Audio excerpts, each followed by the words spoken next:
Energy expert, Representative Fallon from Texas. Thank you, Mr. Chairman. Secretary Granholm, when were you confirmed, roughly month and year? In February of February 21, right after the administration started. So I was a little bit concerned when I saw the news report that in November 21 you were asked how many barrels of oil the U.S. consumes daily, and you didn't know at the time. You remember that? I remember. Okay.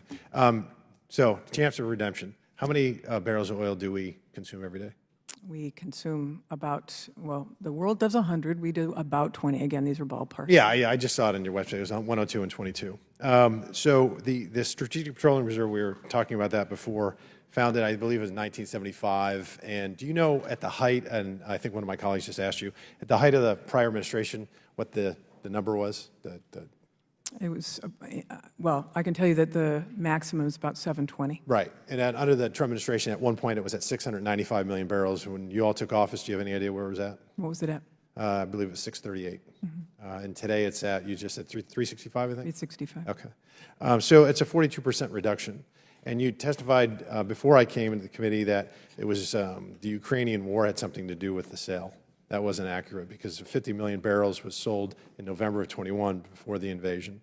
And then you just said, when I did get here, that it was congressionally mandated, but according to the Congressional Research Service, the congressionally mandated is only a fraction of that 270 million. Are you aware of that? There was 140 million in congressionally mandated sales that we have canceled to be able to get back. And then there's another 99 million that is teed up to go. But that congressionally mandated, some of that was canceled was for FY 24 to 27, was it not? Right, yeah, it's multiple years. So I'm talking about what actually has physically happened. We have sold 270 million barrels. That was not, those 270 million barrels were not, the majority of that was not congressionally mandated sales. Well, because we've canceled, because we've ended up canceling. But my point is, we're going around in circles, but that cancellation was from sales that would have occurred in the future, not what has already happened in the past. Correct, correct. So if it wasn't Ukraine and it wasn't congressionally mandated. It was Ukraine. 160 million, 180 million barrels were from the Ukraine war, the war in Ukraine. No, you did it after they happened to have invaded, but that wasn't the reason. I think the reation was because you were trying to depress the price of gasoline at the pump. There was a constriction on the global market. Excuse me, I'm reclaiming my time. I'm not going to be interrupting you. It was before the midterm elections in November, because this in 1975 was designed for, I don't know, act of God, natural disaster, national emergency, time of war, none of which has occurred in this country, and 270 million barrels were sold inexplicably. And it's, by the way, I don't think that, was it your testimony that we have the largest reserve, strategic petroleum reserve in the world? Yeah. Not China? We have the largest in the world. That's publicly made available. Okay, so the Chinese don't have a billion barrels in reserve? They don't publicly report what they have. Okay, because that's what the experts believe that is. So we have a fraction of what they have. Well, I don't know what they have. Okay. So over the past 20 years, has the United States increased or decreased our carbon footprint? Over the past? 20 years, 20, yes, 20. we've decreased. We decreased it by about 20%. Has China increased or decreased? They've increased, sir. Increased by, you have any idea? I don't know their percentage. I'm talking Energy 101. I'm not going to get complicated.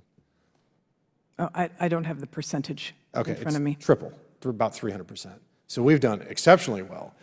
So would you agree that the United States has a greater commitment to protecting the environment than, let's say, China?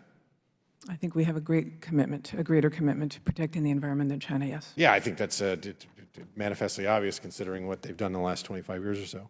And incidentally, for the record, our economy is larger than theirs, and yet they are far more apt to, unfortunately, ignore their responsibilities for the environment. Do you think that we have a greater commitment to protect the environment than, let's say, Venezuela? I think we have a greater commitment to protecting the environment, yes. Yeah, and gutter as well? Yes. Okay. Because we have a strong environmental lobby, we have a rule of law. None of those countries have those kinds of things. So it perplexes me that we would put essentially a ban, people call it a pause, on liquefied natural gas exports, and we're just giving a gift to one of the most evil dictators in the world, Vladimir Putin.